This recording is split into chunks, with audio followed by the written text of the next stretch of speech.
روز ششم تبدیل 2000 به موتورسیکلت. این 2000 یادتونه؟ حالا شده انقدر میگی چجوری تا آخر همراه هم باش. تو پست قبل دیدین که اینا رو گرفتم و برسمون رو تونستم یک 200 بفروشم، ولی پنکه‌ام فروش نرفت که بالاخره بعد از 2 روز تونستم بفروشمش.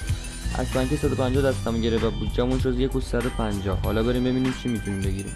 اومدم کوچه ثبت، اینجا لوازم خونگی نو دست دوم میفروشه. حالا باید بگردم ببینم چی میتونم پیدا کنم. بعد از کلی گشتن پرسجو که البته اینجا زیاد بزرگ نیست، میتونی تو نیم ساعت کلشو بگردی. این بلندر رو 1450 میگه و نزدیک بودجه‌مون بود. زدم ببینم تو تروب چنده که دیدم انقدر. با خودم گفتم اینو باید بگیرم که تونستم. 150 ازش تخفیف گرفتم و کل بودجه‌مون رو بهش دادیم. البته من روی چیزایی مثل اینو برسه که زیر قیمتا ریسک میکنم، چون میدونم با سود خوب میتونی خیلی سریع بفروشی.